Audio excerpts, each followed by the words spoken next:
growth, the right... For 2 hours exclusively here on the UFO Paranormal Radio Network. If you like what you hear, then subscribe to us on Facebook and follow us on Twitter by searching Mind-Cemetery. You can also find us on iTunes by searching UFO Paranormal Radio Network, listen to our archives on the UFO Paranormal Radio Network main page, and go deeper into the archives by searching for the Mind Cemetery on blogtalkradio.com. You can find us online at mindcemetery.com. While on our site, you will find our show calendar to see who we will have on as a guest in the near future.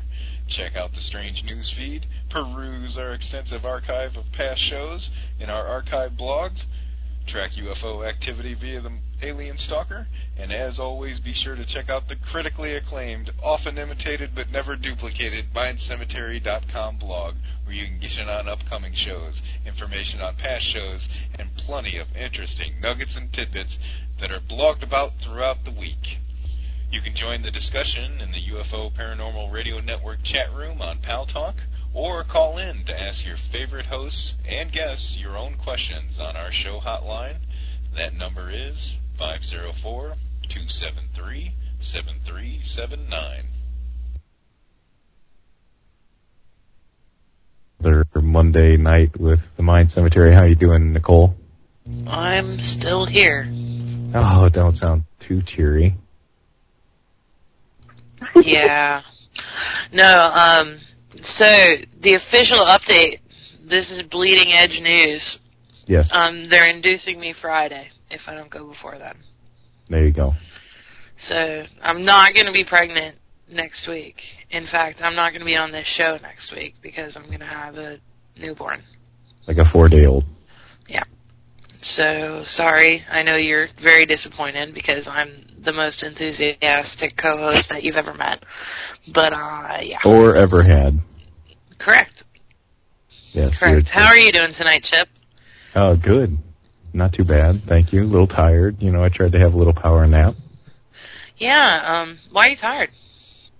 Because, you know, you got to work late, you know, you got to work hard. And the truth is that he went to bed at 4:30 in the morning. Well, I was up listening to Coast to Coast, so. Yeah. Grant 4:30 in was the morning, on. and then had to work in the morning. I went in late. Yep. Doing the people's work, you know. Keeping them streets safe. Anyway, what are we doing tonight? Tonight we have guest Bridget Nielsen, who will be bringing on later on, actually for the second time, because the archive got completely screwed up last time, and we had it showed 1,200 downloads, but I know that's way off for the number, like at least 100,000 or more downloads on that one, so it's like the tracker on the archive site doesn't give you a real number. It's weird, but I know it was a buttload of downloads, and it was a great episode. So once I found out the archive was screwed, I got on it as soon as possible to get her back on. So this time, the archive won't be screwed, so people can actually hear everything. If they're not listening live, of course, which, you know, at least half our fan base isn't. And that's the way it goes with internet radio, right? That would be absolutely correct. That's the stuff. That's the scoop. But I got a couple things to talk about before we get over to Bridget. And 2 things, kind of quick. We had a guest on a while back by the name of Ken Kessler. You remember him? No. No, you don't. Okay. Let's see. May 28th, we had him on. I guess it is somewhere in that ballpark. At least that's where the arc is up. Anyway, Ken said some really ridiculous things lately. And he, more importantly, was wanting to do a paranormal investigation at the Sandy Hook Elementary School. Claiming it was... Why? Yeah, claiming that the family contacted him, or some of the families contacted him to do that. And then he floated it out there that, I was just kidding. what? Yeah, nothing like a little joke about dead kids, right, Ken? Anyway, in his further spiraling down the toilet that he's doing, he released a blog that, in it, attached at the bottom, is an image of a document that he claims was mailed to him. Did I like this guy when we had him on? Well, let's put it this way. We both thought it was a good time, and it looks like he's like our first guest that we can officially regret having on, and instantly rocket him to the Hall of Shame for these kind of shenanigans. He's releasing this document, or at least a picture of a document that looks like it was halfway shredded, and something from the NRA talking about Phase 1 and Phase 2 of how to boost gun sales, basically. Wayne LaPierre's signature at the bottom. It's pure garbage, okay? It's a pure garbage document that was put together. I don't know what his response is to this. There have been no replies on his blog about it. It's just, he says, oh, it strikes me as odd. What, you mean in how fake it is, or odd in that you're even floating it out there? Basically, it's talking about, let's see, shootings in public settings like malls and theaters.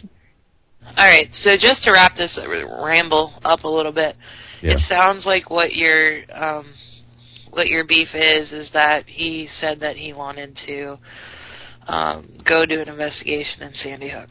Yeah, that's where it started. Okay. And then he throws this fake secret document that he says he got in the mail out there saying that the Aurora movie theater shootings and the Sandy Hook shootings are all a plot by the NRA, not to help the government take your guns, but to help boost sales and stock prices for the manufacturers of those guns. All right. Well, that's very typical. A lot of people are exploiting a lot of that stuff right now. So whatever. It's ridiculous. Well, you know, and a lot of people ask me, well, what do you think about the conspiracies with Sandy Hook? I say, don't even start with me.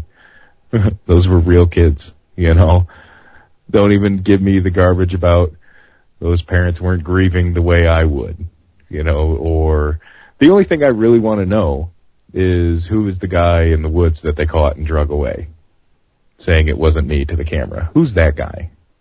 And that is where all the conspiracy stuff starts with Sandy Hook, because of stuff like that, which is a valid question. You know, and Ted Torbich has asked that question as well, with the stench of truth out there, who's, you know, that stuff like that is valid. Now, if you want to talk about a second shooter or things like that, that's fine, but don't sit here and give me child actors, adult actors, and all that kind of garbage. You know, that's, don't tell me people didn't die there. And don't tell me it was set up to be a game, you know. Okay. I don't want to talk about this anymore. Okay. So the second thing I wanted to talk about was, if you haven't listened to the show we did last week with Jeffrey Pritchett, go ahead and do that, because it's going off the charts with a lot of people listening, a lot of downloads again. It's almost up there to as many as Bridget had the first time around, but it's real close. It's a good time, so check that archive out at UFO Paranormal Radio Network Homestead site there, and click on the archives and check it out.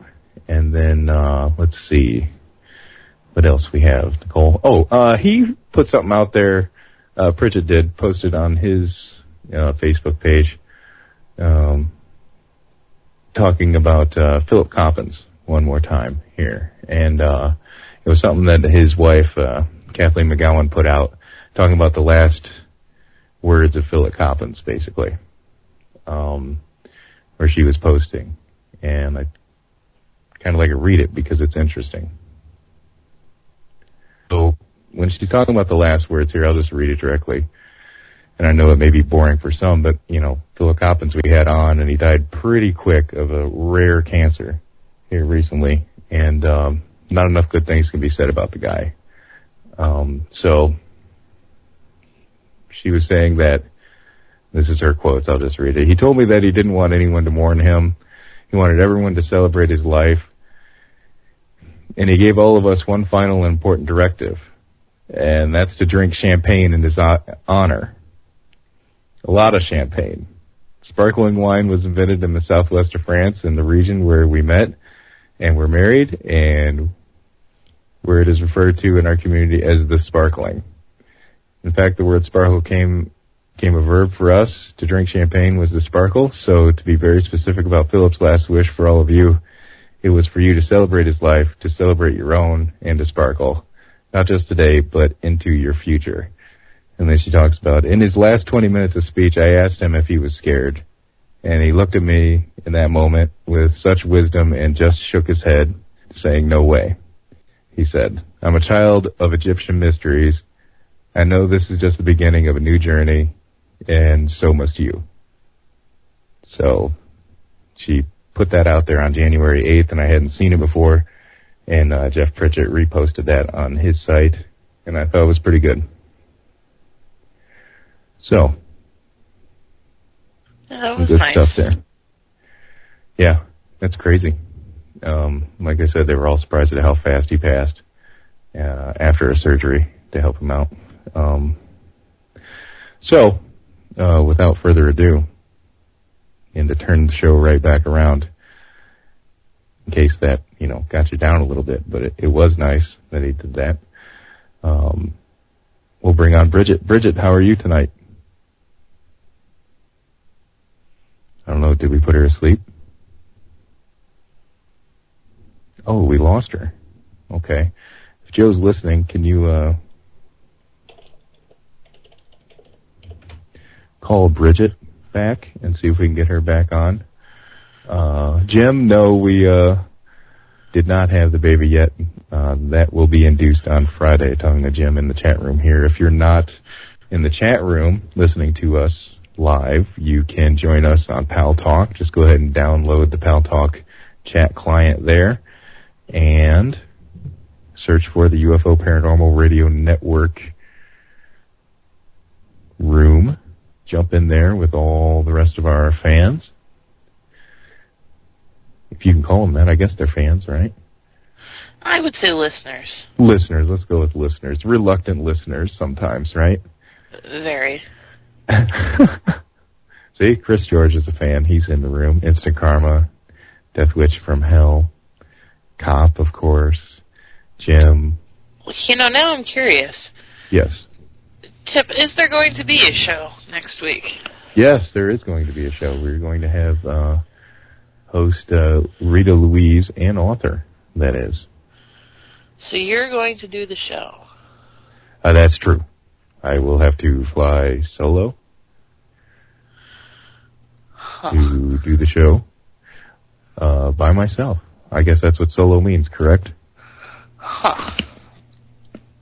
Rita Louise is the host of Just Energy Radio, and we'll stop in and talk about her work and a book she has authored about dark angels, healing, and being a medical intuitive.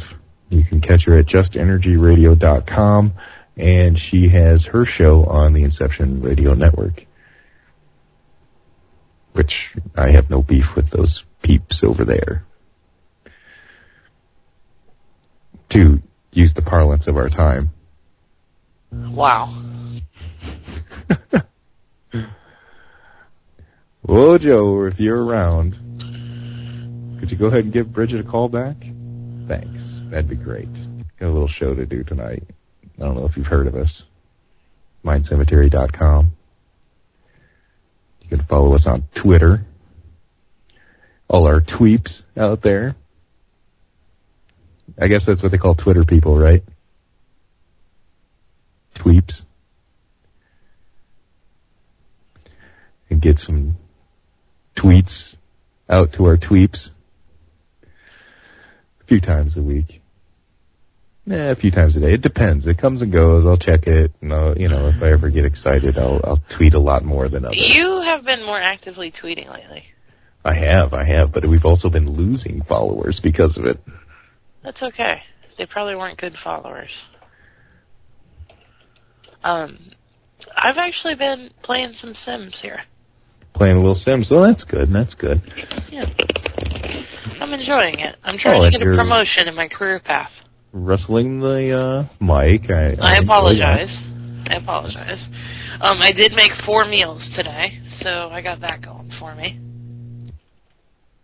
I worked hard today. Not bad for a 9-month pregnant chick. Also, I got did up. So I got my hair did, I got my nails did, my brows did. I even got a hot stone massage, which was sexy. So, yeah. I'm trying to get ready for this birth thing. Well, you gotta look your best, I guess. I spent way too much money. It's a couple bucks. Down the drain.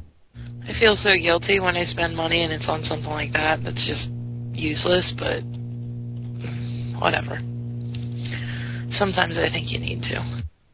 Hey, on another side note, it looks like our pal Lauren Coleman has left Crypto Mundo. Why? Spin. He wants to do his own thing. Talking about what can and can't be used, copyrights, blah, blah, blah. I'm Lauren Coleman. I'm full of crap. That poor old man. Like Santa. Can't you just feel sorry for him for once? I feel sorry for everyone that believes his garbage. I don't believe his garbage, but I still feel sorry for him. He thinks that Mothman is a big owl. Then to that I say, well, that's a hoot. Wow. Humor right there. Very little crypto humor. Very little. That was disgusting. People think Mothman is just Bigfoot with wings. Detachable wings. Do you think that he got the wings from drinking Red Bull? Red Bull does give you wings.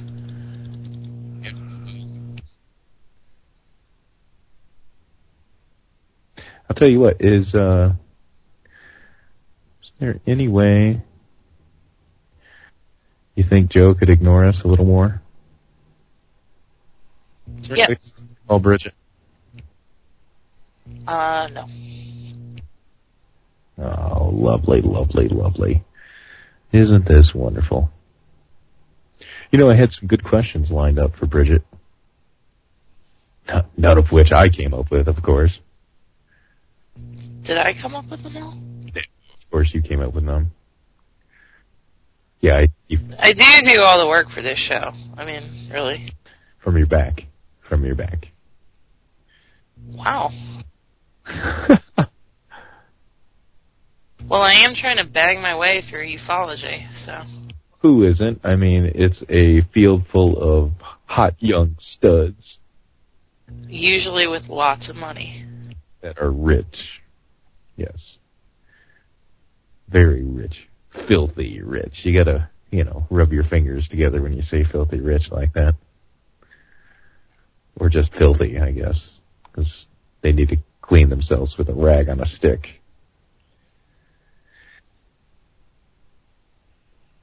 Gross. Well, I'm not really sure what to do here. We had our guests lined up, and our producer doesn't like us anymore. Evidently. This is not good for anyone, actually. To be honest. Why don't you send him a text? How? I don't have his phone number. Oh.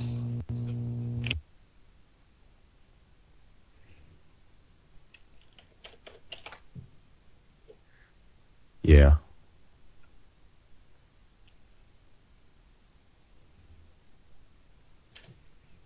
Well, this stinks. I've noticed, just to try to carry on a little bit of conversation here before we just, cut our losses and go dead air. Go insane, because I'm really not thrilled, but whatever. I noticed the Paul Kimball book sitting on your desk. True, yes. How is that? Have you been reading it, actually, or no? No, but I think I'm going to have to. I think I'm going to have to read this book, actually. The Other Side of Truth, right? Yeah. The Paranormal, the Art of the Imagination, and the Human Condition is what it's called. Huh. What is he... Do you have a byline, or not a byline, but like a one-line, yes or no? Yeah. What is it? It's about his shift from being a skeptic to semi-believer. I'm not positive. At least that's what I gathered from his Coast to Coast interview he did last week. Oh, he was on Coast again? That's cool. I didn't know that. Yeah, he did like a 3-hour show with Coast, too. It was awesome. Like, he held it down. Which had to be exhausting. Like, a lot of Coast to Coast guests, the ones on the East Coast at least, man, that's brutal. You're up till 5 in the morning.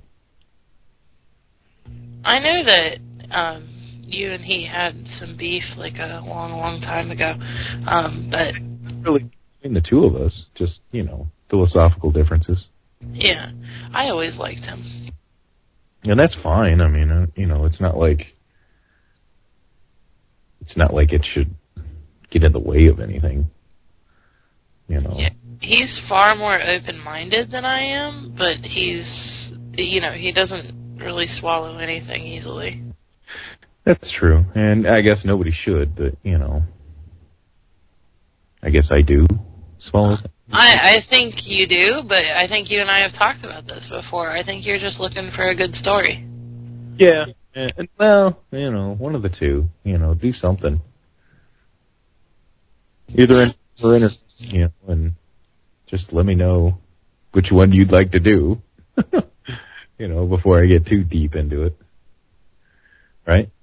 Yeah. I don't know. When I feel like I've been duped, do I get really pissed off? I don't think you get vindictive. Ah, there you go. Very. I come back at you, son.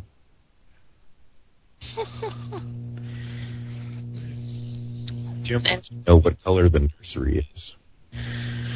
Oh, Jesus. Pink and white? Yeah, pretty typical. The theme I did is these, because our son is all Curious George, so for her, I got her all these, pink girl monkey ones, so, she has, this little, pictures and stuff with little girl monkeys on them. They're cute. Speaking of which, Chip, will you hang those pictures before Friday? Yeah, and do that right now. You know what, we may be able to do that tonight. Who knows? We'll see. Just Friday is all I care about. But, yeah, so our little girl will be joining us. This should be interesting. The theory is that it will take our son approximately 12 hours to try to kill her. 12 hours to do some damage. Seriously try and murder her. That's the running theory. Our son is going to be very angry with us and with her. And he's kind of a brute, kind of like his dad. So we shall see. But she'll be owning his butt later on. Owned. Couple years she'll own him. Should be an interesting thing. I think I've sent Chip some random texts, and I said, how exactly do you do this with 2 of them? And that's something that's sent me into a little bit of a shock. Sorry for the parental sideline. It's like the thing pervading my mind at the most right now. And I have a lot of respect for people with multiple kids because I'm intimidated by it, and that's not even happened for me yet. Somebody was saying the other day about how, your life perspective changes when you have kids and everything. I was like, yeah, pretty much. Everything changes. Everything. I remember, things we thought were important that were no longer important anymore. Yeah, like wearing hats when you're outside in the cold.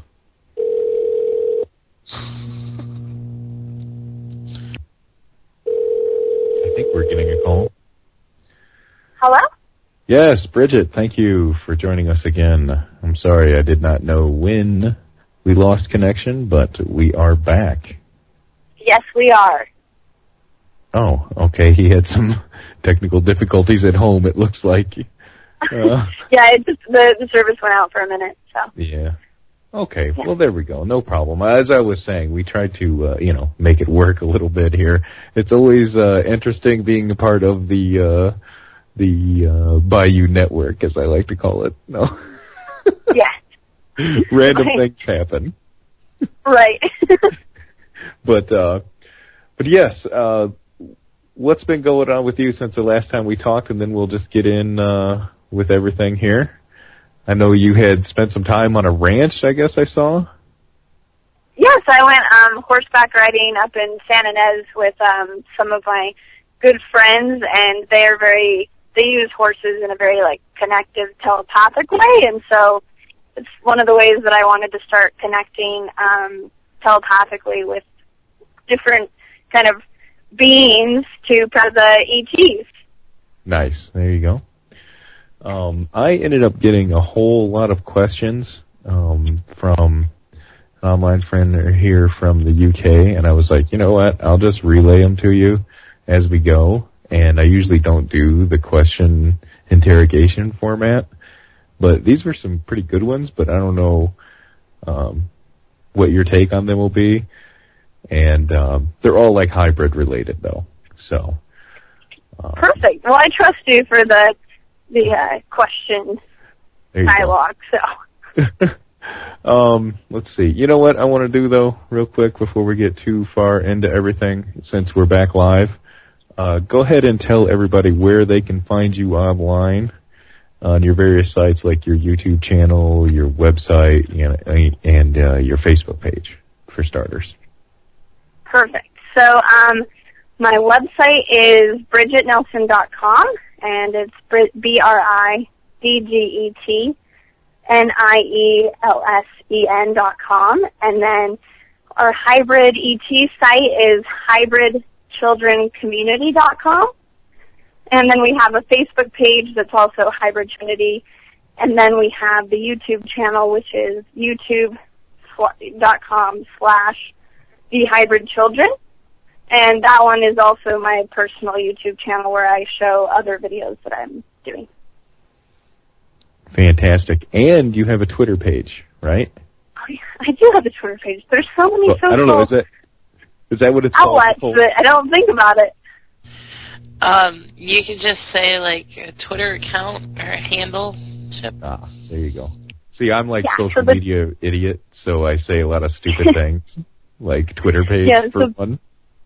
Hey, it's a Twitter page with a Twitter handle. There you go. So yeah, it's twitter.com/Bridget Nelson. So just the spelling again, BridgetNielsen, and then I do all my tweets there. There you go. And yes, it will be spelled correctly in the blogs post-show, so I'm getting it right this time around. Look at this. Second time is perfection. Yeah, it's about time, right? Yeah, and like I was saying earlier, we had almost 1,200 downloads that showed on the page, which, that's not an accurate account, really, from what I'm learning about the archives there. It's much more than that, but that's really high. That's a lot of people wanting to listen to you and listen to the subject about starseeds and hybrid children and the entire program there with hybridization. But beyond all that kind of stuff, too, I want to get in real quick about your paintings and stuff that I've seen on BridgetNielsen.com. Yeah. What would you like to know about them? they're really bright and colorful, and I think they're really cool. So I'm like, even though I don't know what I'm looking at, of course, you know, the usual, you know, shaven ape looking at a picture, saying, "Oh, that's pretty," and then moving on. I don't know what that is, you know. But yeah, they look pretty. They look pretty good. And is that where people can go to check them out and maybe even buy some off you? Yeah. They can go to my website, and I also have a Facebook page for my art, which is facebook.com/Bridget Nielsen Art. And my art is more so energetically based, so it then comes out abstract. Obviously, I do realistic art as well, but it captures the essence of whatever I'm painting. So I can paint people's like soul essence energy, or I can paint the vibration of certain places, or whatever people need. And it's a form of kind of color therapy and color healing, and just like a very alive energy to have in the home, so that people, you know, kind of feel that extra energy and support that they need around them. I'll go ahead and link your Facebook page there in the chat room so people can check it out. Some people are like, well, what's their Facebook page? And also there's people that seem to think you're the same Bridget Nielsen from the Conan movie. That was near a distance. I know. Maybe that's what increases the popularity of the downloads. They're like, she's a Bridget now too? Like, what's up with that? First it was Flavor Flav, and now it's Alien Hybrids. Right. It kind of goes in alignment, you know? Pretty darn close. I think she liked it, Brigitte, if I remember. Well, yeah, obviously. Obviously spelled and pronounced differently. But, you know, to people that don't know, now they do. You know, is he trying to educate the masses out there of you shaven apes listening? That's okay. I'm one too. So other than doing the ranch thing at the beginning of the year, I remember you had something about meeting other starseeds out there. So recently, or children. Could you go ahead and talk about that a little bit and what that all entails for people? Yeah, well, I'm coming together with the community and just putting myself out there more, and, you know, this message out there more. Like, people have been drawn that are like that star seed energy, and are coming together and sharing their experiences, and just, you know, kind of like a ton of people that are more of this star seed, crystal, indigo energy. And so it's been really fun to kind of start building a community and of people that support each other rather than everyone being separate and thinking they're crazy. And that's in the human aspect of things. And then I've been in Sedona. I was there for a few weeks, and the energy there is just crazy, because you can actually feel, like, you can feel the ETs and you can feel the hybrids, like, around. Like, I can literally viscerally feel it. It's just, like, that close to where they can be perceived and, like, seen. So it's just another level, and it's just going to increase, and soon we'll fully be able to start seeing them, since it's after December 21st, the end of the quarantine. Nice. Yeah, I'm glad that you mentioned that, because I wanted to get into that exactly too. I think I saw that on the YouTube page, actually. And for people that like go to your YouTube page, don't think you're going to be stuck sitting there for like an hour-long diatribe. You know, these are nice, short to the point videos that you can watch real quick on a lunch break or in the evening, and then get on with everything. You don't have to sit there forever listening. Yeah, I'm not into suffering. Let's like make it quick and clear, right? Yeah, exactly. And that's what a lot of people miss out on, you know, when they're doing their own YouTube channel. It's like, ooh, get to the point, you know. Just taking it back to basics a little bit, and I'm sure, Chip, you know this, but of course I don't. What is the quarantine? Yeah, go ahead and explain that. Oh, yeah, Chip, do you know what it is since you watched the video? Yeah, talking about December... I'm sorry, Nicole was yelling at me without her mic on. Yeah, it was the December 21st equinox, I think it was, or Mayan calendar had to tie into it. Yeah. So until that date, it hasn't been, the ETs have had like a self-imposed quarantine, to where they're going, okay, humanity's, like, vibration is way too low to even be able to, like, start appearing, like, more openly and freely. I mean, of course, there's different sightings and the Phoenix Lights, and people see them, but not as open, not as much, because people haven't been ready. But the vibration and the alignments, the star alignments that happened on December 21st, kind of enabled humanity to be a bit more positive, just slightly more, to where we can start handling more, and we'll be able to see more sightings and handle more sightings. So the ETs have kind of taken off the quarantine, and so now it's up to our energy of when we get to see them. It's no longer, you know, their own restrictions. So it's pretty exciting time as we're heading into 2013. I think that's a good point to make about who it's really up to now at this point, because I think a lot of disclosure folks out there have been pointing the finger up, blaming other people or maybe even governments for non-disclosure to happen. But it really needs to start here with ourselves, you know. Just think about, you know, we come down to another planet that's in absolute chaos, you know. Just look around on TV for a little while. I mean, absolutely, and that's the thing. It's going to start with the people, because we're the ones saying what we're ready for to our governments. You know, we're right now collectively going, hey, we kind of like being lied to. You know, we're like, cover it up. We want it to feel safe so that we can still go to the movies and feel okay. But at this point, you know, we've got to start saying within ourselves and to our governments in whatever way, you know, we can do that and kind of take action. Hey, we're ready. We can handle this. Like, tell us the truth, and like, let's go through this together. So it's a shift now to where we need to be empowered, because we're the ones creating what our governments are, you know, doing for us. So. Yeah, and you know what? And on the flip side of that, you know, I'd love nothing more than that kind of contact to happen, and for, you know, a lot of other people to become more self-aware of themselves than other people. But, you know, for the most part, I'm still stuck in the belief that, for the most part, I don't think we're even remotely close to ready for anything like any, you know, alien contact.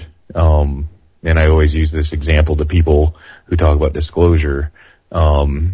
Just travel across the country sometime by car through some of these remote areas. You know, it's like I always use the analogy of going through West Virginia when I went for Thanksgiving, and I'm stopping for gas, and I'm like, you know, this is, you know, not going to cut it. You know, this is the exact kind of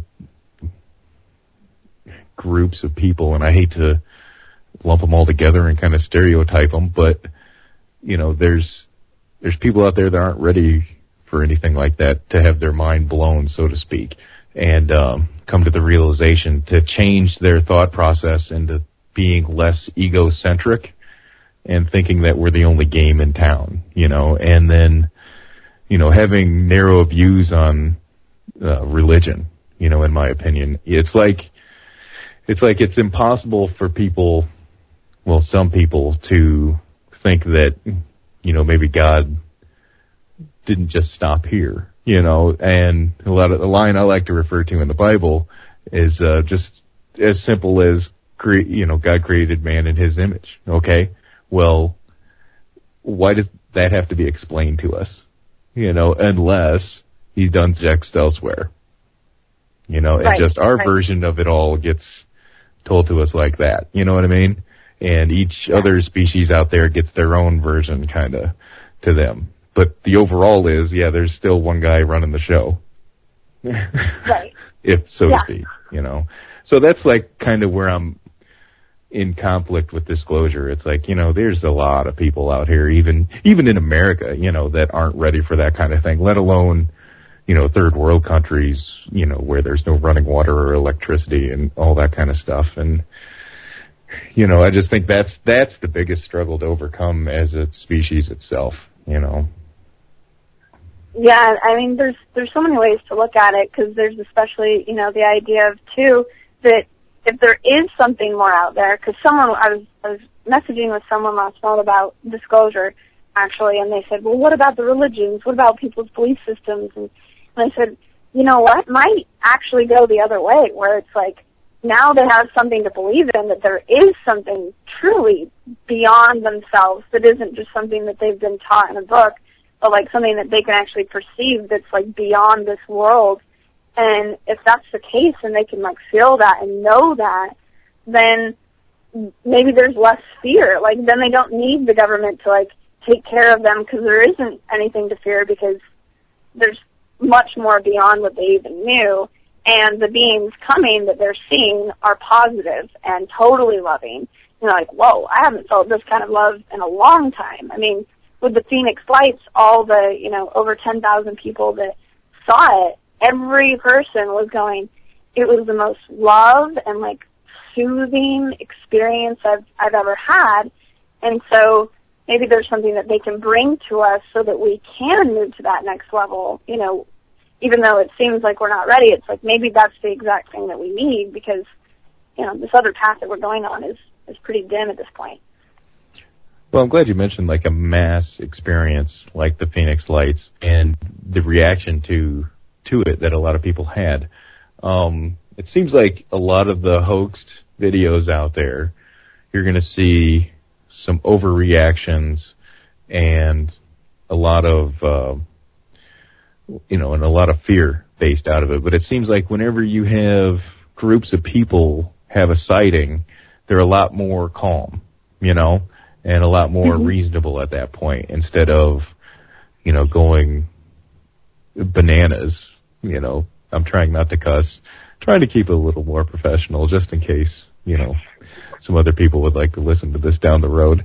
That, they keep it more contained, they keep it more subdued, and they keep it calm and just experience it for what it is, instead of running around like, their hair's on fire, when they see things. Yeah, because they're alone, and they're like, am I crazy? And then everyone goes, yeah, you are crazy. Like, oh, that doesn't help, So if it is multiple people together, it's like, okay, this completely validates my experience, and it's not just some, hoax thing. It's like something I experienced and these other few people did, and then it's undeniable when other people start, ridiculing or saying anything else. And so the mass sightings are definitely more helpful in this scenario. We're about 7 minutes from our break here, and I'm sure he's going to start counting down for us. So we'll get into the meat and potatoes in the second hour. But that's a good point you brought up about being labeled crazy. I had a discussion last week with Jeffrey Pritchett from Church of Mavis, who's on Saturday nights here on UFO Paranormal Radio Network, and I was like, everybody gets labeled crazy at one point or another that says they're a contactee, right? Right. And it's like that term gets thrown around so often, and it kind of loses its meaning. But what I want to know is crazy the cause or the effect, so to speak? Like, is it the fact that, because he had a guy on, who I'll be having on, Don Walton is his name, and it's like, is it because of all the contact that's just completely blown their, egocentrical view of the Earth and themselves and humanity, as a whole, I guess, that makes it harder for them to comprehend what's going on now with themselves in life? Right. Because that's what I like to think is going on with a lot of contactees, abductees, whichever you'd like to put yourself in, as it relates to the human or the alien contact. What do you think about that? Like, is it? Well, yeah. Let's just start there. I think that it's definitely. It's like, which crazy comes first? Is that kind of the? Yeah, exactly. I mean, you kind of gotta, I mean, what is crazy? And it's like believing in something that isn't solidified by, mainstream. So in a way, you kind of do have to start out jumping off on a ledge of something into the unknown, which could be perceived as crazy. And so if that's the case, if it's like exploring a new frontier in this new way and being a pioneer means that I have to believe in something a little out there or something that isn't, mainstream, then I'm going to do that, and I'm going to go to that crazy level. I mean, that's where all the greats, that's where all the geniuses are at. You have to believe in something that isn't quite physicalized here to create it. With Einstein or Galileo, I mean, they could have been, they were pretty at their time, but that's what's created the beauty and the genius that they created. So I guess it is both ways. It's like, yes, the person initiating it is crazy, and then the person looking at it is going, they're crazy. But then all of a sudden, it solidifies and becomes real because whatever we believe in does become physicalized, and then it's normal. So yeah, I think on both sides it starts out as a little extreme. Yeah, that's something I think a lot of contactees and abductees struggle with mightily. At least a lot of them that don't get the kind of contact that you've had. Let's put it that way. There are definitely some that have, a majority that have contact that you have, but I think there's also at least half of them that are kind of like kept in the dark, as to what's going on. They're not introduced to a lot of things like you have been, and I think that's what helps kind of drive them over the edge, or at least in the view of outsiders, that don't want to accept that this kind of thing is a reality and happens to people, Yeah. I've got plenty of, there's like Sasha Christie, shoot, I forget the, Nicole, do you remember the other one I was going to talk about? That like the contact just completely, basically ruins their life, because they've talked about it and people have ridiculed them to that point. Oh, there was a woman that actually had me feeling sympathetic for her, despite me not really buying into it. But you could tell she was just emotionally disturbed, and Karina Sables, yeah. That's who, yeah. Yeah, so there's definitely two different kinds of contactees in my opinion, contactees and abductees that either have that fulfilling experience that you talk about and that you've had and that you've been lucky enough to have, and then there's a lot of ones that have it the exact opposite, where it's very, very much so where they're kept in the dark on what's going on and felt like they're basically cattle, at that point, or treated that way as just, pieces of meat to whoever them. And that's not, that certainly can't be the entire group. It has to be factions within that same alien species, I guess, wouldn't you say? Yeah, it was more the first kind of generation, if you will, of the abductees. So it would have been more so my parents or just above my parents' generation that had more of those extreme, truly terrifying experiences, because it was the very beginning of the program for the Greys and the Zeta Reticuli, and they didn't know what they were doing. They just genuinely had no emotion, and they were like, I guess this isn't working, and so they had to acclimate and figure out, a better system. And so by the time I came around in the younger generation, it ended up being an extremely spiritual and beautiful experience. But I genuinely have so much compassion for what that first round went through, because it was terrifying. I mean, my dad talks about that, when he did his regression. I mean, it was really scary for him. So we had very opposite experiences, within the same family. That's interesting right there that you've been able to quantify it like that. And you know what?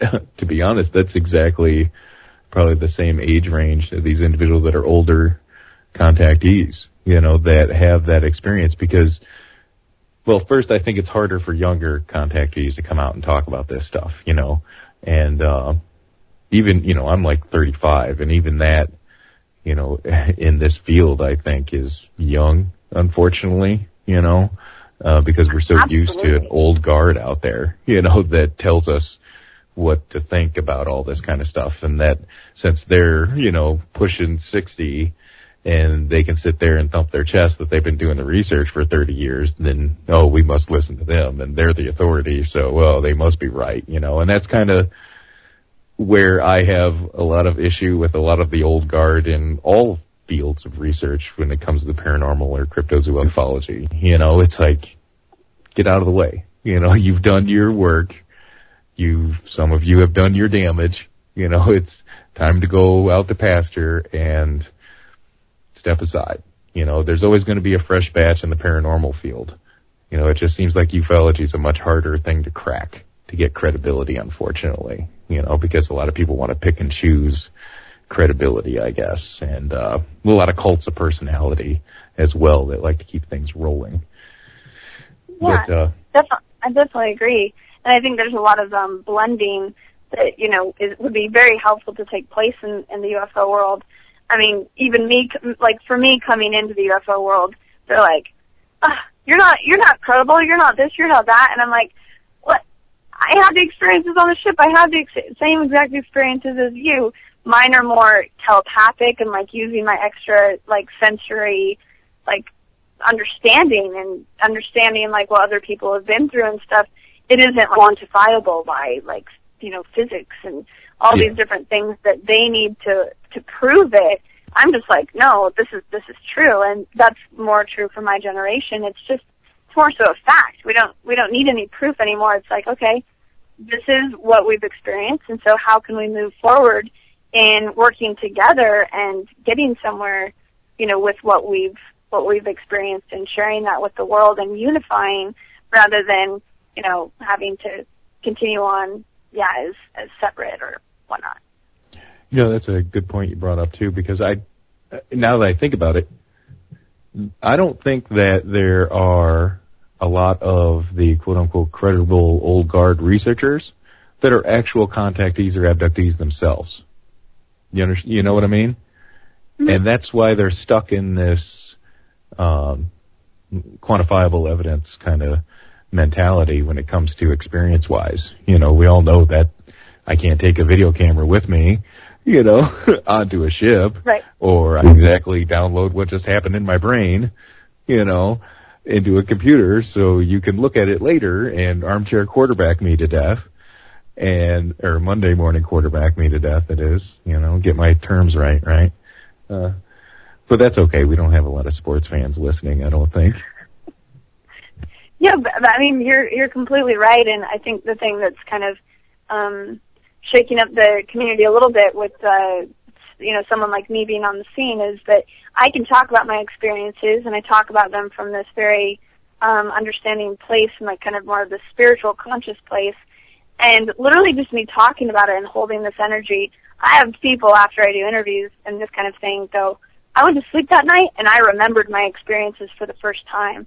So holding this certain energy is actually helping people remember. So instead of it being something heady or something scientific, if we actually deliver, why the experience happened and kind of the truth of it and the integrity of the energy, then other people can open up and not be as scared to go there within themselves. And I've seen lots of people do that since I've been, speaking out about it. They're like, I'm remembering! So it's really cool.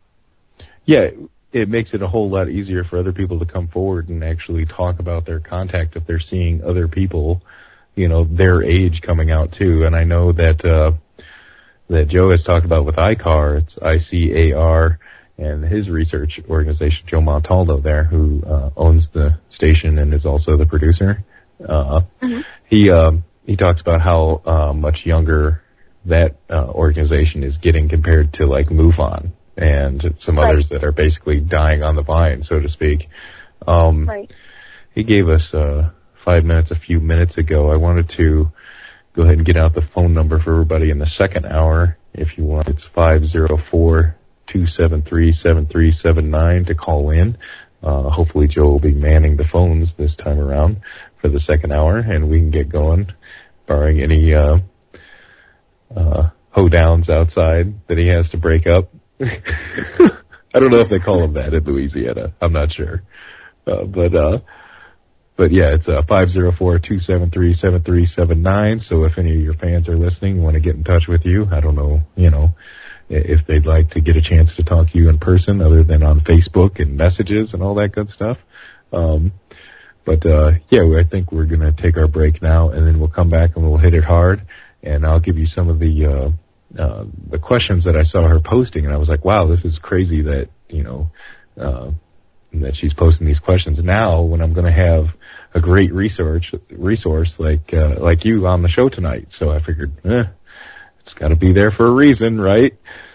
Yeah. There you go. So we're going to take, probably like 7-8 minutes here, and Joe will take us away, and we will be back, and we'll get going longer tonight.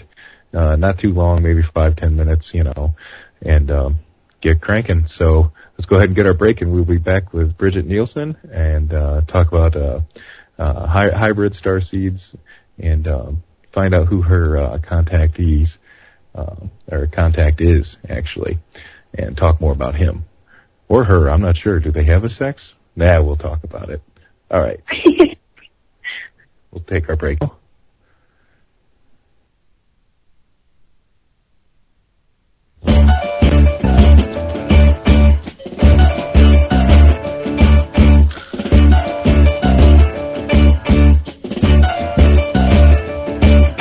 Echo, Andy.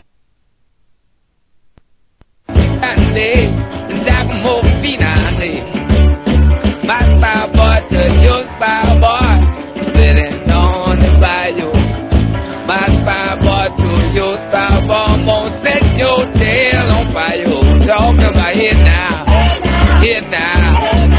Echo, Andy. Dagmofino, Andy. Dagmofino, Andy.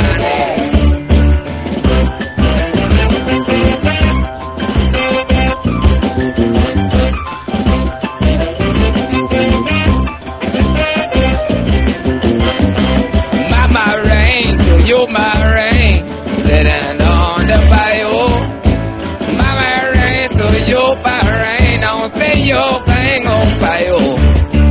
We gone down the Boulder Stone, like the Grande. We gon' kill till the whole town moan, and we're talking about peanut. I'm talking about here now. Echo, Grande. Talking about peanut. Alright.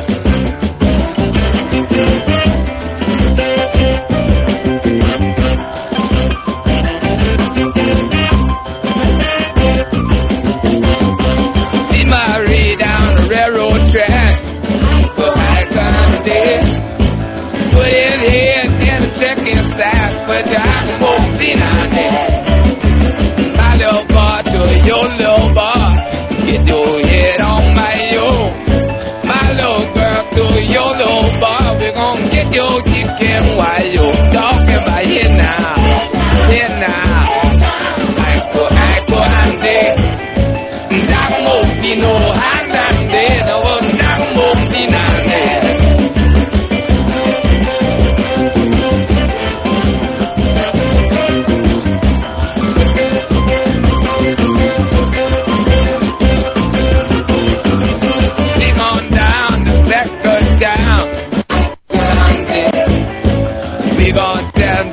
Messing around, you're gonna knock them over feet on there.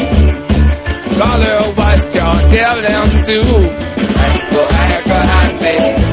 Go, we ain't do what you tell us to. Now if you knock them over feet on there, I'm talking about it now. Echo, Andy. Knock them over feet on Andy. Now we're knock them over feet on there.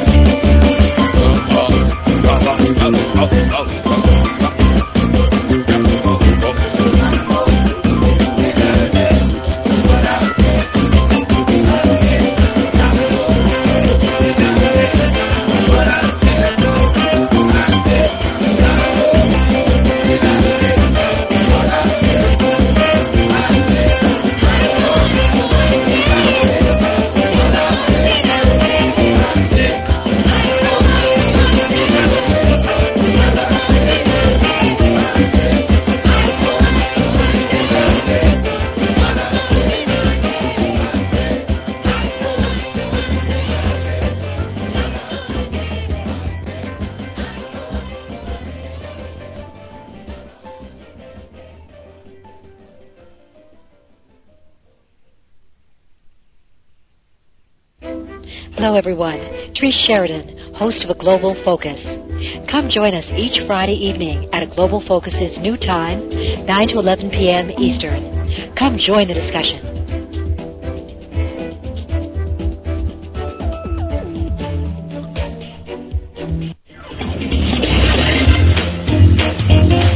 Light up your night with The Kevin Smith Show. Hi, this is Kevin Smith. Join me Monday through Friday right here on the Paranormal Radio Network.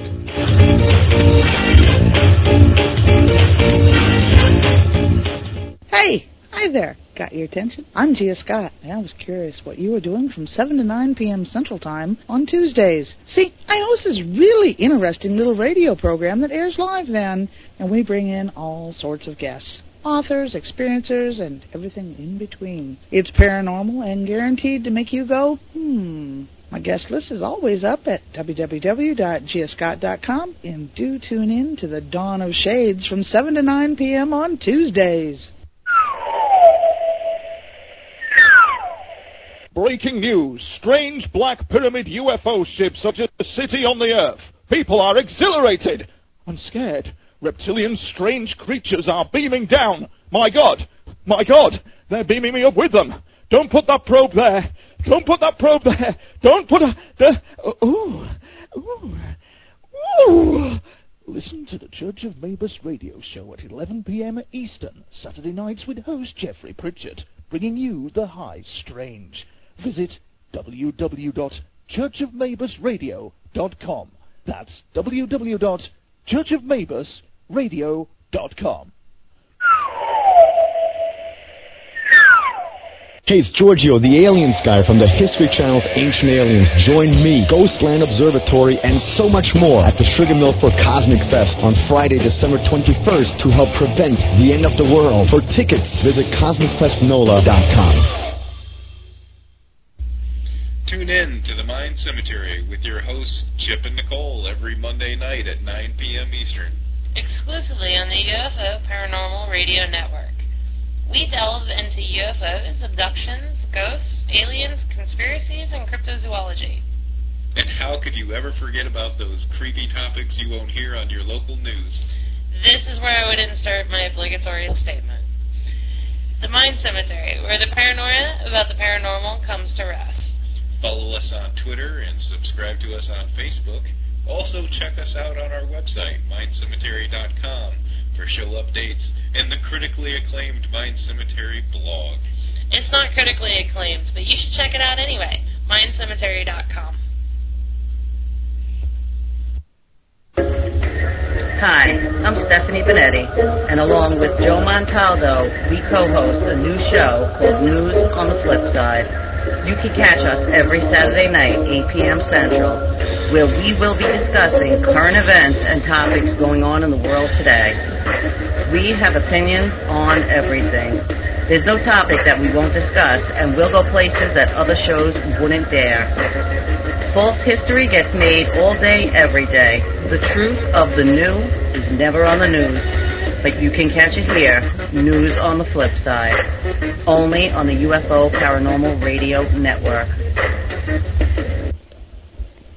Hi, everybody. This is Erica Getch. I hope to see you on the Galactic Connection, keeping you connected 1 hour at a time. For more information, please visit thegalacticconnection.com.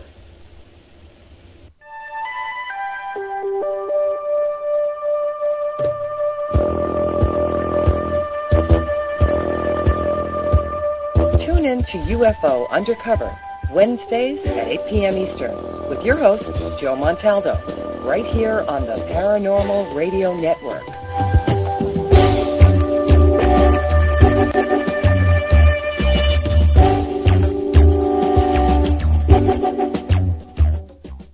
Welcome back to hour number 2 of the Mind Cemetery with your hosts, Chip and Nicole. The phone lines are open, and the number is 504-273-7379. You can join the discussion in UFO Paranormal Radio Network's Pal Talk chat room with our guests, the hosts, or give any feedback you'd like. Don't forget to follow us on Twitter and Facebook. Visit our website, mindcemetery.com, for upcoming show news and blogs. Yes, thank you for joining us for hour number 2 here at the Mind Cemetery with our guest, Bridget Nielsen, as we talk about alien hybrids and the hybridization project. Say that 3 times fast. Right? Hybridization project. I can't even say it. There you go. And it's what you do. No. And it's what I do. It's all I do, she says. So let's go ahead and jump in to hear about the hybrid project here that you were talking about. And I think that's a great point that we'll just tie in from the first hour that you brought up about the older generation contacts versus the newer generation contacts, because I know another one, Karis Brown, I think I don't know, she got a divorce. Shoot, I can't remember what her name is now these days. But she explains her contact a lot like yours, as opposed to what, like you were saying, your father's or even the older abductees in the community as a whole would experience their contact. So, and that's just the evolution of the project, basically, in your opinion. It is. And, I mean, in the beginning, they just, like the Zeta Reticuli, the Greys, the ones, with the big heads, with the big black eyes, the classic, ET that you've seen, they genetically modified themselves out of having emotion, They were just like, okay, we're doing this, and it was, like, very cut and dry kind of energy. Yeah. And, then they're kicking and screaming, and they had to, like, they have to amnesia everyone out so that, they don't kick and scream. And they're like, maybe we should try this a different way. And so over, the years or whatever, however their time system works there, they just eventually, learned. And they were like, oh, this doesn't work as well if we do it this way. And so then they became more gentle. I have a question from the chat room here. Have you ever been hypnotically regressed? Yes. Okay. Yes. Mentioning levels of regression, does that sound familiar to you at all? Not necessarily. That's something that's used during yours. Yeah, not necessarily levels, but I got my hypnosis with Barbara Lamb, and she's one of the top regression kind of in the field of UFOs people to work with, and it was just amazing. And I mean, I'm already kind of sensitive to going into meditative states, so it was very easy for me to go there. And it was, I've said before on the show, it was an incredible, it was probably one of the most spiritual experiences, remembering all of this, of my life. Other people that do regression, if they're not ready to totally have all of their belief systems pushed, their literal, sub and unconscious minds won't allow the information to come. Because I've worked with different people doing regressions, and they won't go there, unless they've worked through all these different belief systems of, time and space and this reality, malleable and, an illusion and their own creation. They can't go there in the regression, even under hypnosis, to remember these experiences. So it's pretty interesting how deep these are rooted. Alrighty. And I hear a lot of people talk about black-eyed children. Is that the same as an indigo children or a starseed, or completely different? What I've come to understand about the black-eyed children is that they are actually hybrid children. But just like someone when they experience seeing a gray or a reptilian and they're completely freaked out, the same thing happens when they experience even their hybrid children that are the cutest, sweetest, lightest kids. If they, have this kind of belief system, or if they're seeing their reality kind of blow up by seeing this being from outer space that's their kid appear to them, their mind will actually turn it into fear and change the perception of it to where they present this black-eyed kind of demon child, when really it's totally loving, but it's just a projection from the ego to be able to maintain the ego structure and survive with being faced with this, this thing. So that's what I've understood black-eyed children to be. Okay, cool. Like I was saying, we had my Facebook friends here, Melanie Trinda, is her name, from the UK, and I wanted to give her credit for a lot of these questions I'm going to be shooting towards you. And I'll just say, hey, here's a Melanie question, and just kind of intermix them in, instead of bombard you. I don't like doing that. I'm just not used to it, I guess. Last time you were on, you talked about the individual that you had most of your contact with, I think, by the name of Bashar, if that's right. Could you go ahead and explain who he is to you, to everybody? Yes. Bashar is an extraterrestrial. He's from one of the hybrid civilizations created from this program. So there are 5 hybrid civilizations that the Greys created, and each of them are on different timelines and at different levels of evolution in each respective civilization. And so he's from the 3rd civilization, which is called the Essasanis, and so they're very, very high-dimensional beings, and he's channeled through, so that entity, that extraterrestrial, is channeled through by Daryl Inca, a human, so he's channeled.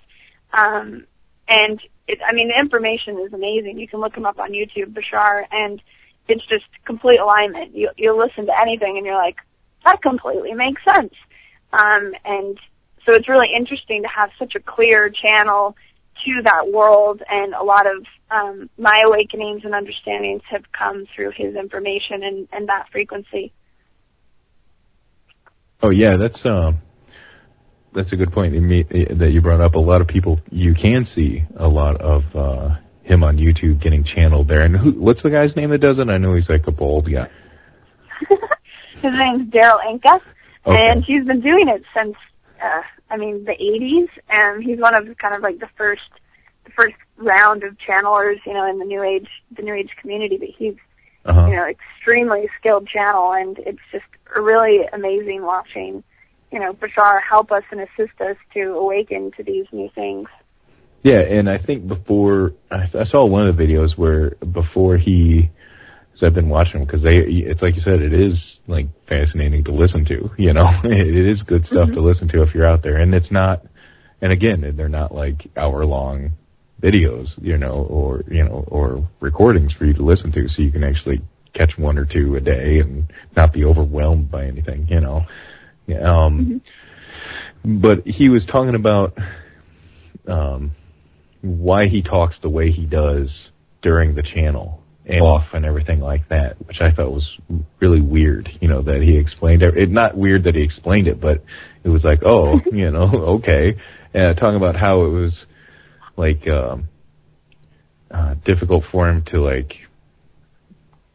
the reason for the cough is something to do with the human body or something like that, I think it was, for him to come through in that form. It was just, I wish I knew how to get that video up to explain, like it was like, okay, if you're going to watch some of these videos, watch this one first, that way you get it. So when you have like the structured, kind of vocalization that he does, the little coughing thing, you won't be like, well, what the hell's he doing? Well, there's a reason for it, Right. So. Yeah, it's prepping the body, the human body, to receive a lighter, energy, a lighter essence, and kind of a lot of the time the coughing or the twitching when a channel goes into state actually allows kind of the mental mind of the channel to focus on the twitch, so that the being or whatnot can come in, and the ego's not kind of paying attention. The mind's focused on the twitch or the cough or different things like that. So, yeah, and just preparing the body for this higher frequency energy. And for Daryl and Bashar, it's very interesting because Bashar is actually Daryl's future incarnation, which everything is now. So parallel reality incarnation. So, it's like his next self. He's channeling from the future, which is really interesting. Definitely. How often have you met Daryl in person? I've met him probably 5 or 8 times. Okay. So several times, and he's very different in person. Like the mannerisms, everything about him is very different. So it's interesting to see the contrast. Yeah, because the YouTube things are like all business. There's not a lot of just him. You know what I mean? Yeah, just straight to the point. It's like, let's bring him through. Yeah. Well, I mean, people that, want to go see that kind of stuff, they probably get annoyed at seeing, Daryl the Man. They want to see the channel. They want to get down to the nitty-gritty, Exactly, yes. But, when did you first start getting contact with Bashar? And is it always through Daryl, or, what? Talk about that dynamic that you guys have.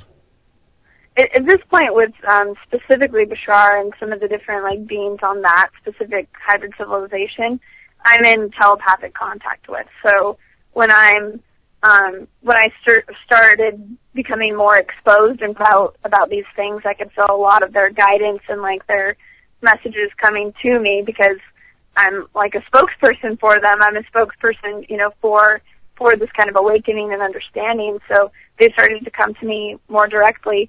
And I mean, I first started being more so in contact with them before I even remembered a lot of my experiences, and that started probably about 4 years ago.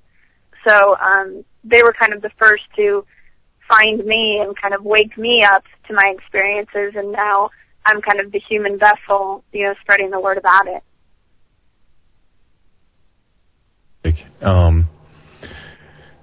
One of the questions that Melanie has had here about hybrid children is that a lot of the reports of alien abductees and their abduction cases start stating that hybrid children don't look like humans, but they do have some similarities. Why are people calling their children hybrid/star people if they look the same for the most part? What evidence do they have? And there are hundreds of gifted people, so that can't be the evidence. It's kind of a long one, but let me see if I can kind of sum it up for you. Trying to see if you can tell us any kind of visual differences between indigo children, starseeds, and regular humans, non-hybrids, and how can someone be sure that that's who they are? Right. It's a great question, because this, and it is kind of a longer answer too, because it is a deeper question. But in the hybridization program and through the abduction program, over these generations, so if they took my grandma to my dad to me, they've been slightly genetically modifying and altering our DNA. So over the past 100 years or more, over each generation, they've been slightly vibrationally and physically the characteristics of us, of the people that are a part of those genetic lines that are part of the program.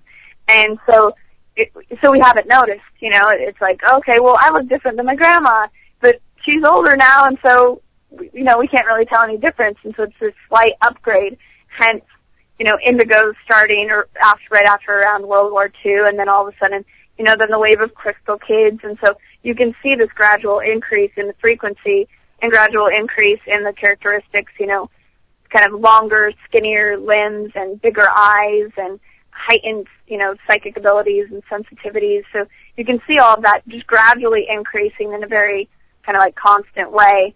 And as of right now, the kids being born are just slightly upgraded. They have more of that kind of ET DNA.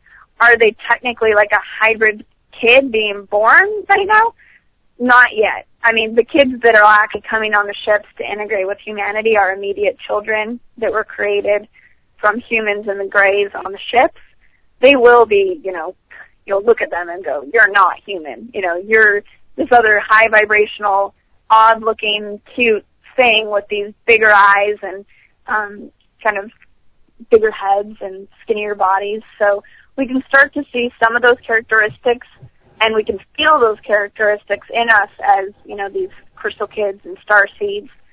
But there'll still be a definite, jump in energy and physical looks by the time these kids start arriving on our planet. Okay, so basically it's like the rebuttal to someone wanting to see like instant results, so to speak. And and that's kind of a good point, is that it is a hybridization project that's been going on for years. We're talking decades, maybe even hundreds of years. So you can't exactly go fiddling around with the DNA to the point where we have such drastic changes overnight. Then the jig is up, so to speak, right? Exactly. Yeah, and there will be kind of like a threshold where there is kind of a big jump. Once obviously ETs are landing in spaceships, I mean that's going to be a bigger jump than obviously like slightly upgraded over the generations. But as of right now, there's of course like the thousands of kids in Mexico that can read books with their feet and these like crazy psychic abilities. So I mean, there's pretty extreme cases out there showing the new energy and the new children coming through, but nothing quite to the degree of alien hybrid kid coming on the ship and like tell up their face. So yeah, we're not quite there yet. No. And it is a matter of society being ready as a whole for those kind of things to start happening. And it's unfortunately, it is going to take the absolute removal of the old guard, so to speak, and that's not going to happen with anything else but time, and I guess that's a soft way of saying we have to wait for people to die. We have to wait for generations to die off, basically, before you can start having an overwhelmingly different viewpoint come to be the norm, It's like today we were watching the news, and I don't know if this is even close to any kind of analogy for that kind of thing, but they were talking about gays in the Boy Scouts and people under 30 versus over 30 and their viewpoints of it, and it's like there was something like 60% people under 30 were like, yeah, I don't care, lead the pack, who cares, and then like over 30, it was like 30% was like, no, I don't want it. And, there's the exact kind of viewpoints and changes that'll happen eventually in the decades to come, and that's exactly what'll open up things to disclosure a lot easier, and it's those kind of little steps, and unfortunately it is basically you have to wait them out, and just know that every generation it gets a little easier. Yeah, just think definitely. about how, like, in the 50s and 60s, how tight-lipped everything was, and then now, it's totally changed, especially in ufology and stuff like that, But yeah, time definitely assists, and that's very true. And there's also the viewpoint of quantum physics where we live in like a holographic universe, and whatever we are experiencing internally, like in ourselves, in our consciousness, is then reflected in the reality outside of us. So a lot of the time, I mean, the way that kind of in quantum physics it works is if we change within ourselves, we actually shift ourselves to a parallel Earth. Like there's millions and billions of different parallel futures probable that we can like jump to depending on our vibration. So it's possible when we change internally that we shift to a world where everyone's open, where everyone's awake and ETs can land. Just like with December 21st, there were timelines, there were probable futures if the fear was, big enough within us to create it, that the world got destroyed. Like there were worlds that did get destroyed on December 21st. And we didn't make that timeline because within us there was something more going on, and we shifted ourselves to a world that made it through without any, bumps or earthquakes. And so the same thing can happen now, is it's like the more we can disclose within ourselves, the more we can like dig into our, unconscious and subconscious and truly act in a way that we want to see ourselves in the world. We can shift to a world much more quickly that, is the experience we want to live in. That's right. It's all about making the world you want to be in, right? Yeah, absolutely. Question about the Star Children in general. Do they understand or get along with the normies, so to speak, of our society, as well as non-hybrids or star children? Or do they have a little bit of a more difficult time getting along with the more shaven apes? The ones that will be coming? Is that the question? Yeah. The kind of like basic physics answer is you can't perceive what you're not the vibration of. So these beings are super high vibrational. I mean, they're like quasi-physical. They can jump through dimensions, et cetera, et cetera. So they're very light, kind of etheric beings, and the ones that will be coming. So it will be the kind of thing where they're walking down, like where a normal person is walking down the street, and they wouldn't even be able to see them, like perceive them in their reality. So they will never experience each other. They're just two different realities that don't coincide. There might be a little bit of overlap with people that are somewhat open and they kind of hear about ET's landing or something, but for the most part, it'll jump to another world where, only the people that really go there, meet them halfway in vibration and, the way that they live their lives can actually see them and experience them. So the ones that doubt will never see it. The ones that believe will. So it's one of those things where you do have to make a crazy jump. Nice. There you go. I have a question about, this is one from Melanie, but I think I need to ask you preface it first with some other questions. Do you yourself have any hybrid children that you've met that aren't on planet? I have not met them physically yet. I've met them in dream time. I correspond with them telepathically, especially in Sedona with the high-end energy. I can really feel them there. I've had other friends that do meet them, that have met them in person, physically, they land in ships, they meet them physically in person. I'm not quite there yet. I mean, it's you really got to go for it and do your work, and I'm doing my best. And but they turn off the lights, turn on the lights. Certain different things happen. So they're definitely around. I can feel them. I know of at least 7 of my specific hybrid children that are on the ships, and on average, abductees and people that are a part of this have around 6 to 10, but can have upwards of 20 to 40, depending, that are their dominant DNA as a part of those children. So is that a good enough answer? Does that make sense? That's fine. Yeah, no, that does make sense. It's just a matter of, I guess they're kind of putting you through school before you actually get any physical contact with them, so to speak, and getting you ready for it, I guess, right? I mean, that's totally the case. We got to do our work. We can't just. I mean, we're used to that instant satisfaction and gratification in this society, but I mean, I'm in class all the time with them. Hence, being with the horses and connecting with beings in kind of a telepathic, energetic way. I'm going to Hawaii in a few weeks to connect with the dolphins and cetaceans who connect in that kind of alien way. So I'm practicing with the beings on our planet first, and with people that I meet, even just kind of having this more telepathic conversation. Because once these ones land, I mean, they're super advanced, so it's you got to practice before they even come. Yeah, I saw something there where you were talking about going to hang out with dolphins and whales out in Hawaii on Facebook there. Mm-hmm. See, that's the advantage of being a Facebook friend of Bridget. You get to see what she's into, and where she'll be at and what she'll be working on, basically. And your Facebook page there, your hybrid children community, it's not a place full of spam, and it's not a place full of arguments and stuff like that, which I'm glad you keep that pretty tightly wrapped there.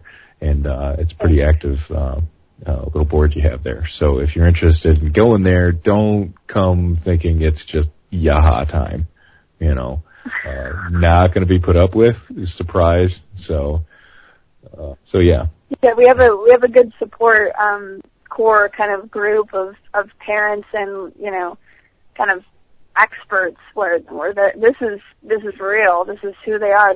These are their experiences, and so we hold that vibe, and it's a truly interactive spot for like the parents that are on the cutting edge of this. So it's a really fun place to be because you'll get to see what the latest and greatest is in this realm. Exactly. And that's the point, go where you'll be supported and go where you're going to learn stuff. Yeah. Thanks for joining that group. There you go. The only reason I had to preface it is to kind of figure out what kind of contact you've had with your actual hybrid children and what you've heard other mothers or fathers out there having their contact, because she had a question, Melanie did, that was kind of that was talking about how other people have talked about when they've had contact with their hybrid children, that they've been playing with shapes and boxes and stuff like that, and was wondering what the meanings of that interaction is. I just meant for just building a relationship, or does it have like any kind of mathematical purpose? So maybe if it's not that kind of specific activity, what are some activities that you have heard of other mothers, fathers taking part with the hybrids on the ships to bond, so to speak? That's a great question. Definitely the idea of taking time, starting to really treat them as your children.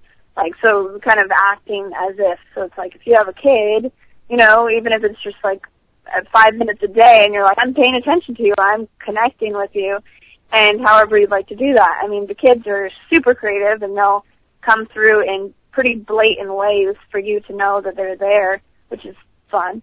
And so through drawing, through painting, through like the shapes, like you were saying, which the shapes, the first thing that came to mind was more so kind of shapes, especially triangles being used for to accelerate the energy of contact. So even just painting and drawing triangles will help the connection with them. Any other shapes to help awaken kind of like circuits in our brain to remember contacts that we've already had. So a lot to do with that. And even just, because contact is made through the heart, so a lot of the time when there's like a certain longing within us and kind of like emotional longing, that's a sign that they actually are right then in communication with us. So I channel the kids for different parents that want to meet them, like in a kind of a deeper way. So I channel like their images and whatever energy and personality they want to bring through. And the kids are always different. One of the women that I channeled her daughter through, named Willow, before I even channeled her, she was like she would blow things around the house. Like she would actually the mom would feel kind of like this wind and wisp go around and kind of this like tornado energy. And when I drew her, she hadn't told me that, and she wanted to make sure, like Willow's like, I want my hair blowing in the wind, and I want this willow tree, and the exact energy and ended up happening of what the mom had experienced of like her, being really into the wind and air and like shaking things up. So, it's a pretty clear personality that comes through with these kids. So, that's a good does that make sense? Yeah, no, that does, and I think it hits on something more in the wider scope of alien contact in general. As there would be any contact, I'm thinking, there's not going to be a whole lot of exchanging of math and science, because we're rubbing sticks together in the woods down here compared to them. So it would be more based off of artistic things like, painting, drawing, music, maybe even, and then shift over to, more feelings, based interaction, because it's something that, that is more cultural and would be more interesting than anything else that we could probably provide. Yeah, absolutely. And you're so right about the technology and the way that using the feelings and that emotional sense they actually fly their ships with consciousness. So it's like they, get in the ship and they like feel exactly where they want to go. Like if you're riding a horse and you're like, you look to where you want to go and you see it in your mind's eye, and then the horse will just go there because you're connected. So the technology, so even the kids in this kind of telepathic contact is connecting us to the way that they use technology and the way that they jump through different realities and connecting with different realities. So they're teaching us about technology through just kind of what seems to be very simple, playful contact. So they know what they're doing. Pretty good with this. There you go. We're seeing we got about 20 minutes here left total in the show, just to give you a heads up. Let me see if we move on to another question that Melanie has had. Getting back to the hybridization project itself. Is it still going on full-blown in your opinion? What kind of stage, if stages, have been presented to you of the project? Or is it just going to constantly be an ongoing thing? Where they constantly kind of like tweak it and take it to another direction? Like you said, there were like 5 different hybridization projects. Does it basically restart with a 6th or anything like that when they're like, okay, we learned, from 1, let's go to 2, and then from 2 to 3, you know what I mean? It's just progression of it.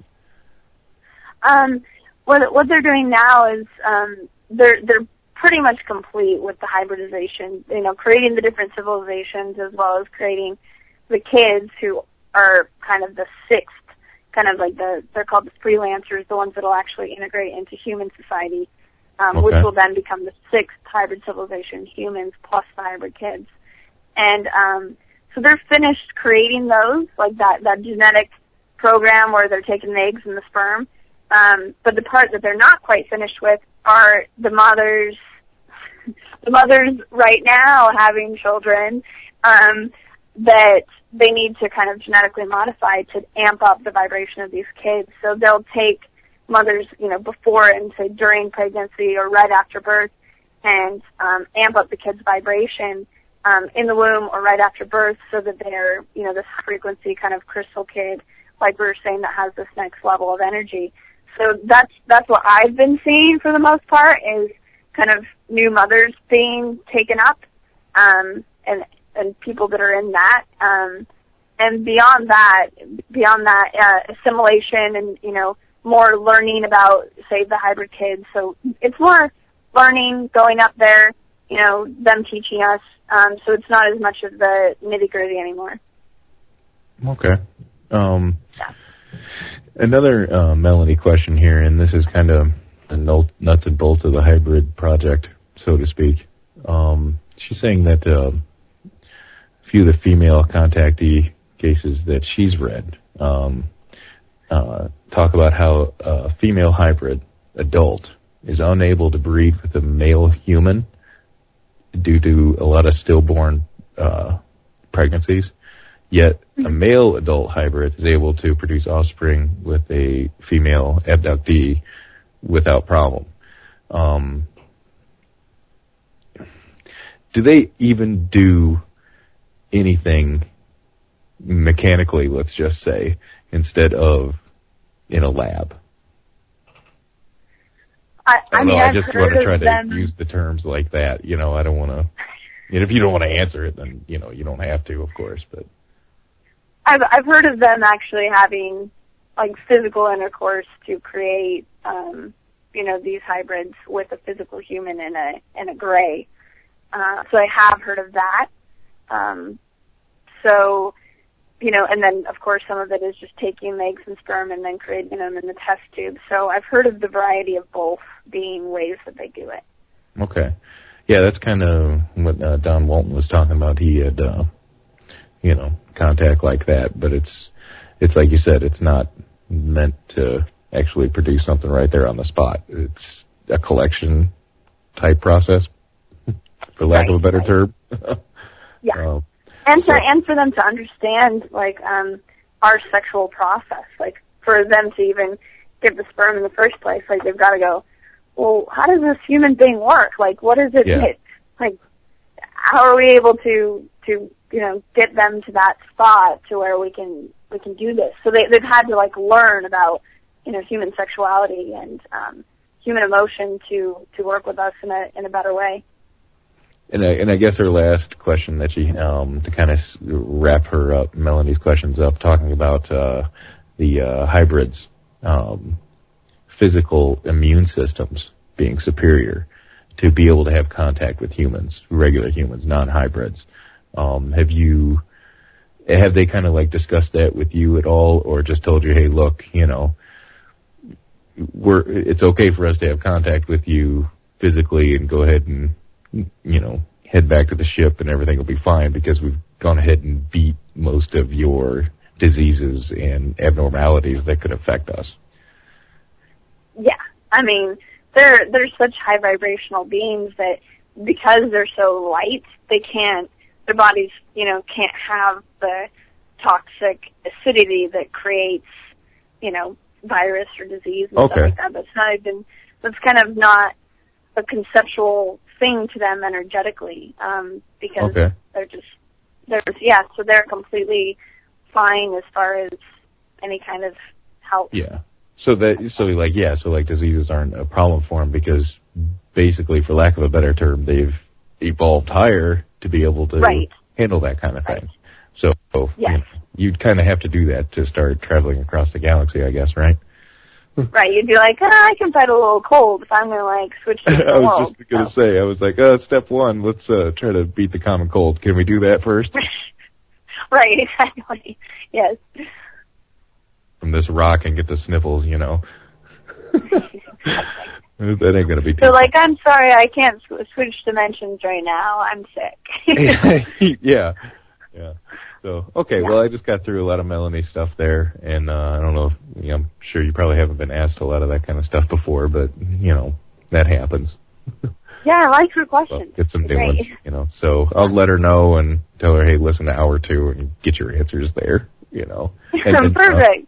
And then tell her, look you up directly, because I got nothing. I'm just the middleman here. Thank you for your service. Yeah, there you go. The other thing, I had questions from the chat room coming in about,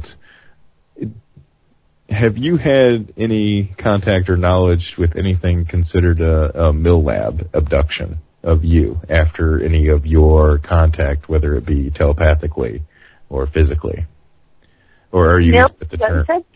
Yeah. After my abduction and stuff? Yeah. I mean, I have, so does that mean, physical things happen? What does that Yeah, I'm not familiar with that term. The mill lab whole thing is, basically, after you've had your contact with any physical contact or even, the telepathic contact with any alien species, is that now you're getting abducted by a human, basically, who's busy trying to find out what just happened with you and the other species at the same time, but they're fooling you into thinking you're being abducted again. And I think this is part of the increasing madness in a lot of contactees, is that not only do you actually have alien contact, but you're getting contact with humans that are trying to make you think it's alien contact, but we're actually using very, malicious techniques to get about and find out what they're doing, Right. Interesting. No, obviously, because I didn't even know the term, so I don't think that's come around me. From day one, kind of before I even got into the ET stuff, like I've said before, I do the mediumship, and work with, spirits and stuff like that. So before I even got into the ET, remembering my experiences, I was going, oh my gosh, oh no, a spirit's gonna come, take control of me or this or that. And so I worked through that, I think, before I even got into this, going, hey, this is my energy, this is my boundary, and I know that I am completely protected and, light, and that nothing else can kind of my realm. So, so I think I built up that energy field to where that kind of thing doesn't perceive me, and that doesn't happen. I feel very, like, protected just in general I just feel very, like, guided and taken care of. So, so I haven't had any experiences like that. Okay, cool. That's something that I know a lot of things get out there with a lot of disinformation, agents and a lot of government agencies that want to find out what's going on with some contactees, and I think it mainly happens with a lot of the ones that are physically abducted routinely. They want to get into them. I don't think that, since, you're a medium and you've developed things telepathically, I don't think they know how to even crack into there. You know what I mean? And since you're beyond them already to begin with, so you're kind of working around under the radar and without them even knowing what's going on for the most part. Has Bashar ever talked about or given advice to other contactees about how to handle any kind of confrontation from, I guess it's malevolent humans, I guess they're called, that would be coming after to find out things? All he says is it's like, if you raise your frequency and you're just like, meaning just completely like joyous and happy and light and just, full alignment of who you are and fully empowered, that those kind of energies can't perceive you. It's literally like, it's a different radio frequency, just like the ETs are a different radio frequency than us right now. I'm sure that there's, ships right outside, but we can't perceive them because we're on this different frequency. So that would be the same thing with any humans that have malicious intentions or government agencies that have malicious intentions. Is they can't even kind of hack in because they can't leave. They're going at it from such a low intentional vibration that they can't kind of get in there. So, well, that's a good point because it makes perfect sense, especially since you've been going through all this kind of training and stuff like that to even contact him. That he's like, okay, well, if you're doing it right, kind of thing, then they won't be coming after you. And if we do it this way instead of the old mechanical way where we physically did stuff, and maybe like you were saying, that's just the evolution of the whole hybridization process anyway, and contact in general is to get away from the whole taking people physically, because that just makes it more stressful on everyone involved, because they've made themselves aware that, okay, the mill lab stuff that I was talking about is happening to the contactees that they've been taking, so it's ruining a lot of individuals and a lot of minds and a lot of things, a lot of bad is happening from that, repercussions of their contact. Yeah, absolutely. Yeah. Have you ever considered, when you doing your meditation and doing your mediumship stuff, when you've come across, do you like human spirits and things like that? Mm-hmm. Okay. Yeah. When you were doing that, do a lot of alien spirits also come in? Is there a difference between a human spirit, alien spirit? How's that feel when you're basically communicating with the other side, so to speak, for lack of a better term? That's a great question. The other side, I mean, the kind of, I guess, bad rap that the other side gets is really not tuning into truly the other side. Any kind of negativity in that realm of spirits would be those that haven't passed over. That's kind of where the negativity lies.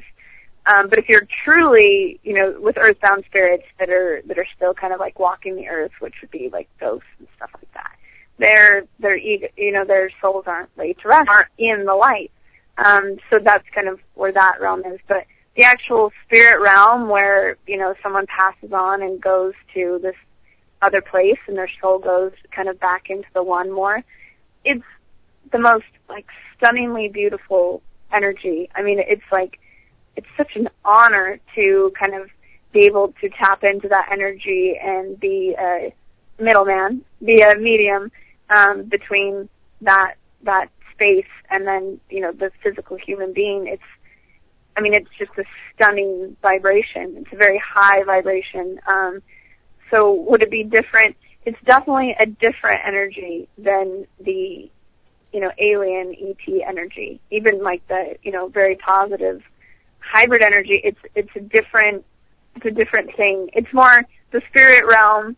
When humans pass over, is more human still, even though it's, they're not human anymore in their soul form. There's a rapport between them being, us, like the higher version of us, whereas the ETs, they're a distinct, different energy that, is kind of new and foreign for us to perceive. So, so they're very distinct energies, but both very loving. So that's what I've experienced.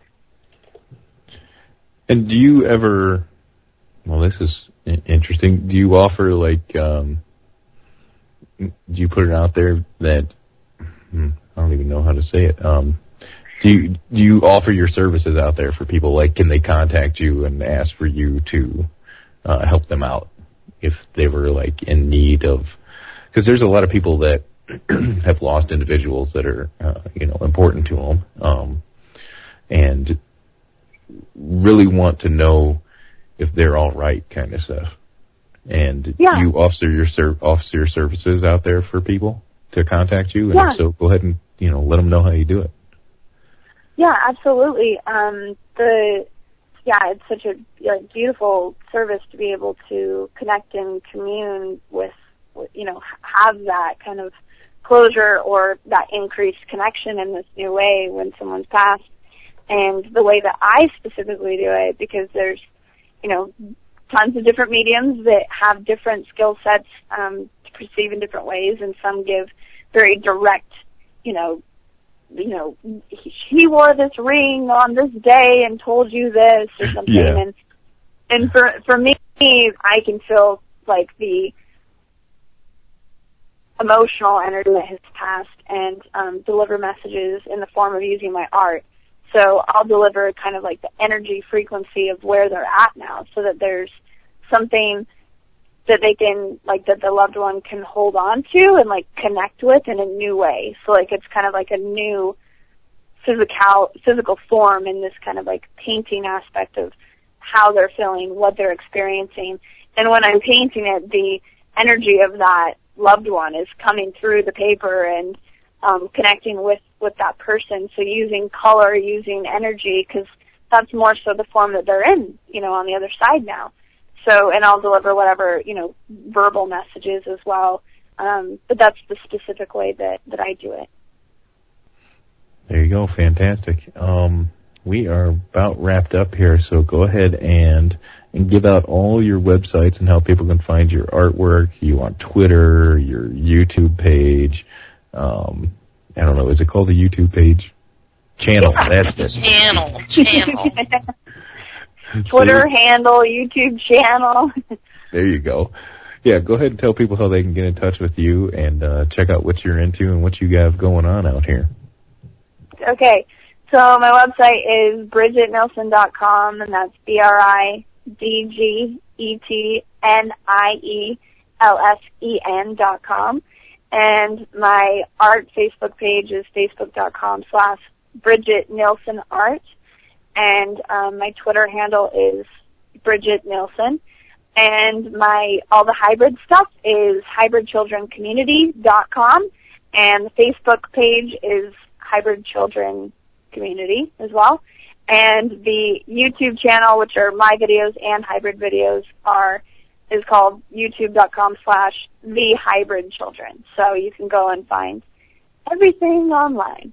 Yeah, and worst case scenario, get on YouTube and check out the Bashar channels and see what that's all about. Absolutely. And get a start there, get your groundwork there and try to find that beginning one where they explain the mannerisms. That will help you immensely. Great advice. There you go. And when are you going to get on Coast to Coast? Coast to Coast? Yeah. Everyone keeps telling me that. Soon. I'll call them up. Well, yeah, and I think, I don't know, you have to get a publicist, I guess, and all that good stuff. But you'd think doing a show every night of the week and having 2-3 different guests on, you know, you get decent people on like you and talk instead of morons like Richard C. Hoagland and Andrew Masagno and talk about jumping to Mars with Obama and space Nazis. Just retardation fest all the time. See, that's the old guard I fight against all day, those people, you know. So sick of them plugging ufology with nonsense like that, but, you know, that's for another show, as usual. So, thanks for coming on tonight, Bridget. Thanks so much for having me again. No problem. Well, hopefully this, you know what, it seems like every time we do it, there's nothing that'll go off without a hitch, right? Right, but now I think it will. It's 2.0. Yes, there you go. I did do the 2.0 here. And, I love that. I think it'll all work out now. Higher technology. We'll get that archive cranking and in shape right now, and get it there for everybody. And I'll put the blog out there with all your links so everybody can come find you and check out what you're doing, and hopefully join your Facebook page, your hybrid community there, and you know, we'll have you on again later on this summer for sure, and do some more talking about this kind of stuff, because things change constantly, and new stuff happens and needs to be told. Absolutely. All Perfect. right. Well, thanks so much, guys. No problem. And we'll be in touch later on this year, and have a good night. And happy birth. Yes. Happy new baby time. Happy new baby time. Thank you. Yes. All the best to you. Thank you. Okay. And that is our show for this week. And next week we will have Rita Louise, and I'll be flying solo. And Nicole, you have anything to close out for tonight?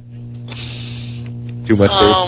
I have too much baby and too much anxiety. Too much baby and anxiety. That's all right. Pretty soon you'll get the epidural and everything will be fine. That's true. The epidural saves my life. Yes. Oh, one last thing before we go. Get out there to helptreese.homestead.com and donate to Tree Sheridan and help her out.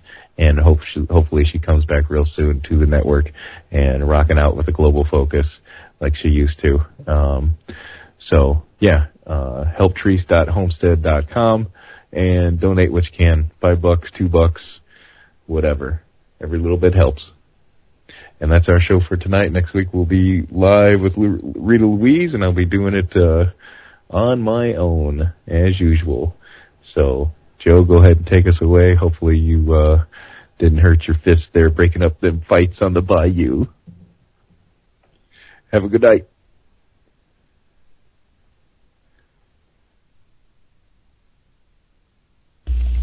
Thank you for listening to another episode of the Mind Cemetery. You can join us every week, Monday nights at 9 p.m. Eastern, exclusively on the UFO Paranormal Radio Network. If you're not able to catch our show live tonight, you can always download us on iTunes and listen to all our archives on the UFO Paranormal Radio Network homepage.